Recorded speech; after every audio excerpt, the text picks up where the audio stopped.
King of the Hill était l'un des dessins animés les plus drôles, pertinents, actuels, et auxquels on pouvait le plus s'identifier jamais créé. En particulier lorsqu'il s'agit de toutes les batailles culturelles dans lesquelles Hank se retrouve impliqué. L'écriture de King of the Hill tournait en dérision sans effort de nombreuses tendances, mouvements et problèmes culturels absurdes, d'une manière qui n'était ni polarisante ni moralisatrice. La série brillait en opposant la folie culturelle à la personnalité maladroite et coincée de Hank Hill. Je suis Kyle de Wicked Binge et aujourd'hui nous allons passer en revue 20 guerres culturelles que Hank Hill a menées et qui sont toujours aussi drôlement d'actualité.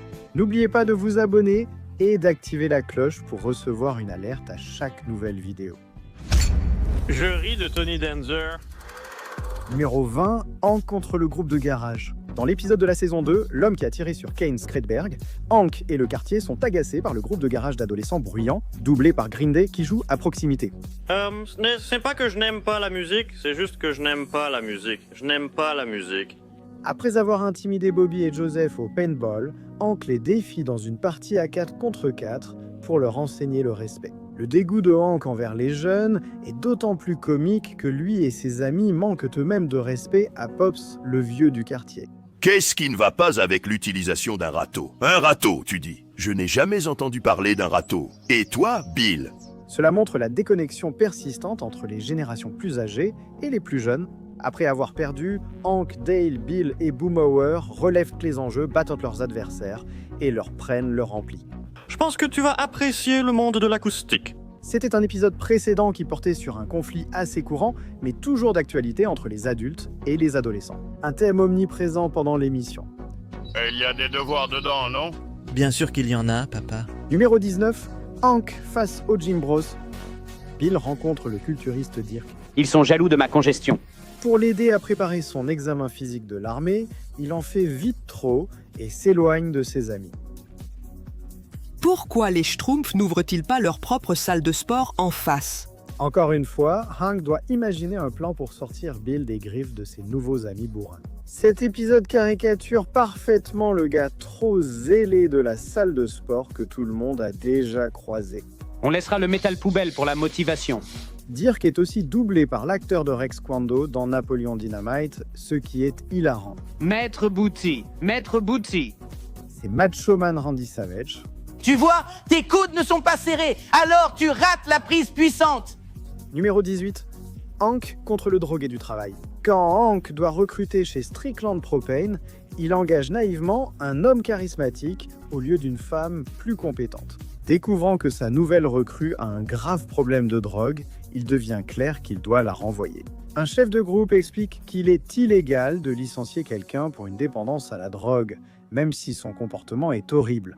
Légalement, la dépendance à la drogue est un handicap. Et maintenant que Léon est en cure de désintoxication, la loi vous interdit de le licencier.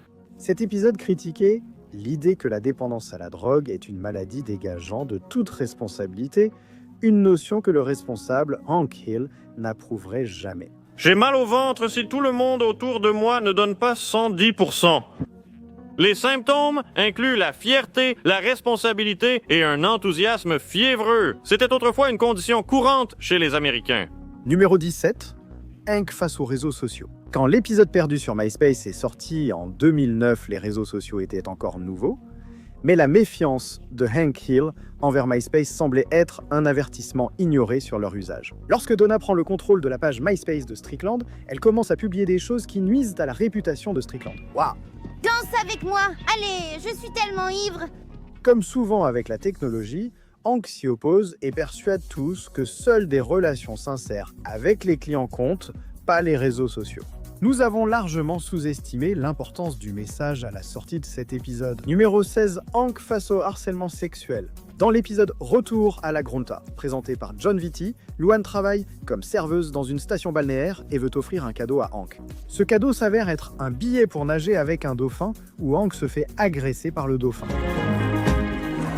Ai-je mentionné que l'écriture de cette série est fantastique? Gêné, Hank choisit de garder le secret et accepte l'offre du complexe d'acheter son silence. Mais quand Luann est harcelée au travail et qu'il la voit mal à l'aise, il jette son harceleur dans la piscine avec le dauphin qu'il a agressé. Tu crois que tu peux toucher qui tu veux, où tu veux. En lui montrant qu'elle n'a aucune raison de se sentir honteuse. C'est probablement l'un des meilleurs commentaires sur le sujet du harcèlement, car il transmet le message correctement, mais le fait de manière hilarante, sans tomber dans le niveau de politiquement correct exagéré qu'on attendrait d'une émission qui aborde ce sujet aujourd'hui.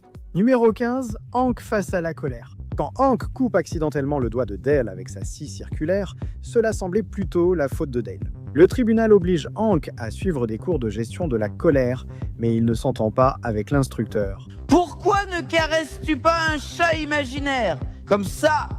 Mais il se lie aussi d'amitié avec un autre homme ayant des problèmes de colère. Va à... J'ai acheté un flingue à la casse. Rap. Maintenant, tu as le seau à chien. Mais après la mort de son nouvel ami d'une crise cardiaque due à la colère, Hank reconsidère ses propres problèmes. Mais ça ne correspondrait pas au thème de la série de la terminer comme ça. L'épisode se termine avec Hank qui reconnaît que sa colère a en fait une valeur, et sa rage finit par sauver ses amis d'être écrasés vivants. Étant donné que le thème récurrent de cette série est que le bon sens de Hank a de la valeur dans ce monde fou, il est logique que bien souvent sa colère soit plus que justifiée. Numéro 14. Hank contre le harcèlement au travail.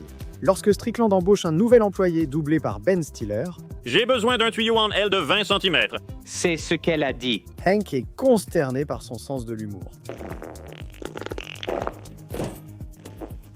Ce n'est pas drôle. Avec des blagues salaces constantes et des jeux de main sporadiques, Hank lutte pour rester professionnel. Écoute le nouveau surnom que Rich a trouvé pour Henrik. Tu veux dire Henrik Gay? Il va même jusqu'à porter sa plainte chez un avocat. Et aussi drôle que soient les blagues salaces, elles le sont encore plus lorsqu'elles sont juxtaposées au comportement strict et sérieux de Hank. Tu as une bouche sale et je vais la laver avec du savon. Et à la fin de la journée, Hank a raison, comme d'habitude, parce que le professionnalisme est toujours important sur le lieu de travail.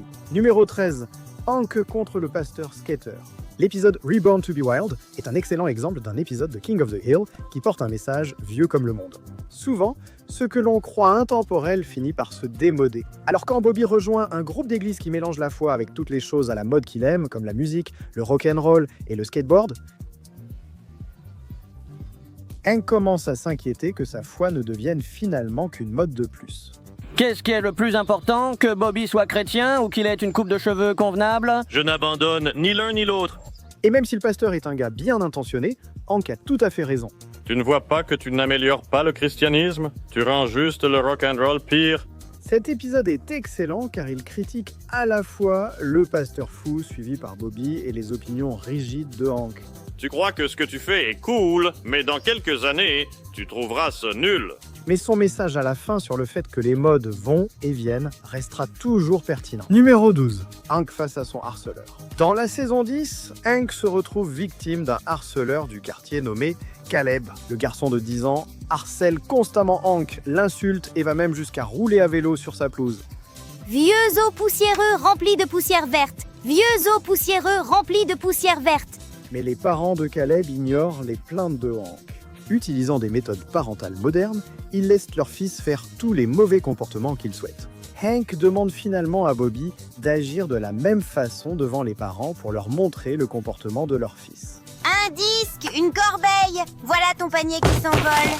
Cet épisode critique habilement les parents, modernes trop laxistes avec leurs enfants. Numéro 11, Hank contre l'addiction aux jeux vidéo.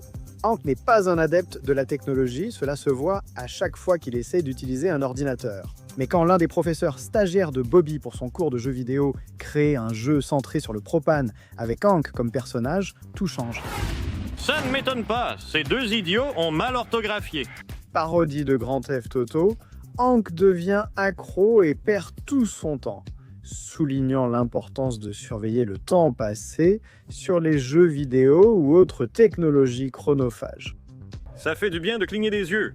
Numéro 10, Hank contre l'humoriste. Lorsque Hank est obligé de choisir une auto-école pour réduire ses tarifs d'assurance, il choisit accidentellement l'école de conduite défensive, un cours à thème comique animé par l'humoriste Boudizek, doublé par Chris Rock. Pourquoi les gens conduisent-ils ainsi?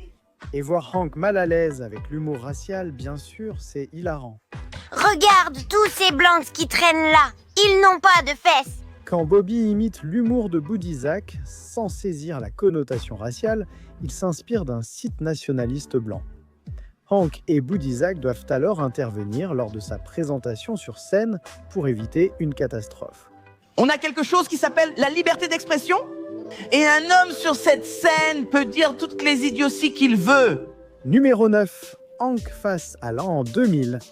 Si tu es plus jeune, tu ignores sans doute ce qu'était l'an 2000. Au tournant du millénaire, il y avait en fait énormément de gens terrifiés à l'idée que le monde s'arrête complètement au nouvel an de l'an 2000. Ils pensaient santé que les logiciels ne pourraient pas passer de 1999 à 2000 à cause du système à 2 chiffres. Je te le dis, mec, et l'an 2000, mec, et si le mainframe ne s'effondre pas en ligne comme ce réseau, mec, on aurait dit une sacrée apocalypse, mec. L'horreur? Évidemment, c'était un énorme canular, mais c'était en fait une vraie peur. Dans l'épisode Helenium, Hank croit à la fin du monde et commence à stocker du papier toilette et d'autres produits. Et même si le bug de l'an 2000 n'est plus pertinent pour personne aujourd'hui, la mentalité conspirationniste sera toujours présente, et c'était hilarant de voir Hank Hill, d'habitude si plein de bon sens, y adhérer. Numéro 8. Hank contre la bureaucratie du vidéoclub. L'épisode à la lessive sale de Hank est un autre épisode qui explore la haine de Hank pour la bureaucratie, cette fois au vidéoclub. Accusé à tort d'avoir loué un film pornographique à cause d'une erreur informatique, il veut laver son honneur. Cependant, chaque étape qu'il entreprend pour laver son honneur ne fait que l'enfoncer davantage, créant ainsi une métaphore hilarante de la corruption. Numéro 7, Hank contre les hippies. Lorsque Hank emmène Bobby Camper dans l'espoir de lui apprendre l'importance de l'autonomie, il est horrifié de voir que le terrain de camping a été complètement envahi par des hippies. Un groupe déjà critiqué par King of the Hill. Bienvenue chez toi, mon ami. Bobby cède quand ils lui offrent à manger, mais réalise vite que leur mode de vie, prendre sans mérite, est mauvais. Et que la responsabilité et le travail acharné de son père sont la voie clé à suivre. Hé, tu peux me donner un peu d'argent? Non. Fasciste. Et voir Hank gérer les hippies libres d'esprit est déjà hilarant. Numéro 6, Hank contre la poignée de main de George W. Bush. Hank veut montrer à Luan l'importance de la démocratie et tente de la convaincre de voter à la prochaine élection. Et même si elle décide de voter pour un communiste parce qu'elle aime sa cravate, le plus gros problème survient lorsque Hank a l'occasion de rencontrer George W. Bush. Sa poignée de main. Elle est molle. Il s'avère que sa poignée de main est molle, et Hank commence à reconsidérer non seulement tout ce qu'il pense de son candidat, mais aussi de la démocratie en général. Il retrouve la raison à la fin, mais le message reste. Aucun candidat n'est parfait. Mais malgré tout, votez compte, même si votre candidat a une poignée de main molle. Numéro 5, Hank face au boys band. L'ère des boys band était idéale pour tourmenter Hank Hill. En surveillant la musique que Bobby écoute, Hank pense enfin avoir trouvé un groupe acceptable pour que son fils puisse l'écouter. Un groupe nommé Fourscore. Ce n'est pas les Fourscore, papa, mais Fourscore. Cependant, il ne communique à arrêter. Il n'en écoute qu'un bref instant avant de tirer cette conclusion. En emmenant Bobby et ses amis au concert, Hank est choqué quand le groupe, d'apparence familiale, chante des paroles sinistres. C'est vraiment de la bonne vieille musique, hein? Ce qui, bien sûr, déteint sur Bobby. On danse! Numéro 4. Hank contre les accusations de racisme. Dans Chien raciste, le chien de Hank, Lady Bird, attaque un réparateur noir engagé par Hank, doublé par Bernie Mac. Je sais qu'elle n'a pas de préjugés, elle est raciste. Ce qui a entraîné des accusations de racisme envers Lady Bird et, par la suite, envers Hank, que d'autres affirment avoir influencé son chien. Un homme ne devrait pas être jugé par la couleur de sa peau, mais par les actions de son cœur. Les employés de Hank et Peggy finissent par croire à l'idée jusqu'à ce que Hank fasse appel à un autre réparateur qui se trouve être blanc. Lady Bird réagit pareil, montrant que le problème de Hank concerne les réparateurs, pas les personnes de différentes races. Cet épisode montre l'importance de donner le bénéfice du doute et le risque de juger trop vite en accusant de bigoterie. Numéro 3, Hank contre la sorcellerie. L'un des plus grands personnages qui entre en conflit avec Hank est The Word, interprété par David Cross. Il est resplendissant. Dans l'épisode Les sorcières d'Harlem, Hank encourage Bobby à trouver un nouveau passe-temps. Bien sûr, Bobby se procure un jeu de cartes de tarot et commence à traîner avec Ward et sa bande d'originaux. Est-ce que ça a l'air idiot?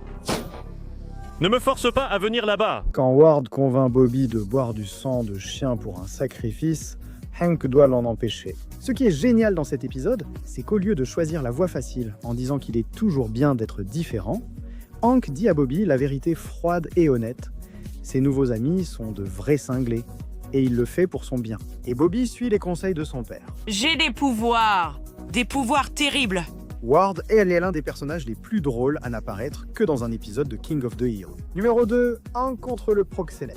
Nombre d'épisodes de King of the Hill sont drôles car Hank, sérieux, se trouve dans des situations absurdes. Un exemple marquant. Il s'est lié d'amitié sans le savoir avec une prostituée passant alors pour son proxénète. Si tu la touches, tu me touches. Donne-moi l'argent. Dans l'épisode Hoya, elle lui offre un chapeau de proxénète et il commence à conduire la vieille Cadillac de son père. Les gens se font de fausses idées et quand son ancien proxénète, Alabaster Jones, joué par Snoop Dogg, vient le confronter, Hank comprend qu'il s'est involontairement fait passer pour le proxénète d'Arlene. Je suis le Mac Daddy du comté de Heimlich. Je joue franc jeu, yo. Hank finit par se débarrasser d'Alabaster Jones avec une nouvelle compréhension du fait que le proxénétisme, ce n'est pas facile. À partir de maintenant, la seule femme que je protège, c'est la douce dame Propane. Et je la fais travailler partout dans cette ville. Et enfin, numéro 1, Hank face à l'évangéliste anti-Halloween. L'épisode Halloween de la saison 2 est souvent vu comme un des meilleurs de la série. L'une des grandes qualités de cet épisode, c'est que Hank n'incarne pas le traditionnel rabat-joie. Bien sûr, nous disons cela avec tout notre amour pour Hank. Habituellement, Hank incarne la voix de la raison face aux nouvelles lubies de Bobby, Dale, Bill, Boomhauer, Cotton ou Peggy. D'habitude, à la fin de l'épisode, Hank a raison, mais bien sûr, tout le monde oublie vite et recommence à penser que Hank est un rabat-joie coincé. Dans l'épisode Halloween, Hank s'oppose à Juni Harper, responsable d'un groupe biblique qui considère Halloween comme satanique et fait annuler la maison hantée de Hank.